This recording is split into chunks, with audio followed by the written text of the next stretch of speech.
President Obama, who is a man with a super ambitious agenda for his second term and not a lot of time to get it all done. ABC's Martha Raddatz in Washington this morning, guest hosting this week. Martha, good morning. Good morning, Dan. Hey, good morning, Martha. Great to see you. Well, one of the priorities the president has on his agenda, obviously immigration reform. He's taking it up on Tuesday. Can he get this done? Well, we'll have to see. We've also got this bipartisan group of senators coming up with a plan as well, and they will probably present that plan this week. We'll be talking to Senator John McCain, Senator Bob Menendez. They're working together on this plan.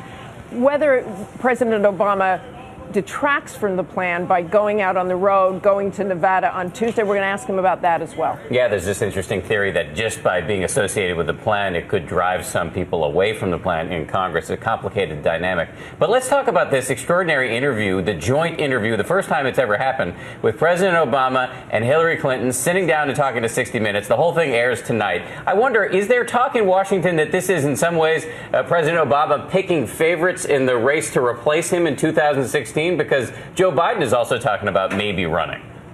That's right. And, you know, Joe Biden isn't sitting right next to the president in that interview. I don't think President Obama has ever done an interview sitting next to anybody but his wife. So you bet there's a lot of talk about that, and we'll talk to our House Roundtable about that. You even heard Hillary Clinton say that this is a surprise. Who would have thought 4 years ago that they would be sitting together and being so close? Very interesting. Also this week, confirmation hearings for the president's defense secretary choice, Chuck Hagel, begin.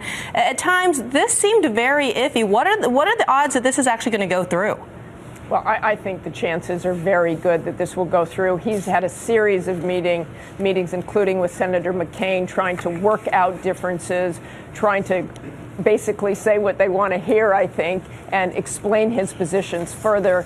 They had some controversy over Israel, over Iran. We're going to ask Senator McCain about that this morning and whether he would now vote for Chuck Hagel. Martha, thank you. Martha's got a big show this morning. Senators John McCain and Robert Menendez, as she said, plus, as she mentioned, the Powerhouse Roundtable, all coming up later this morning with Martha Raddatz on This Week.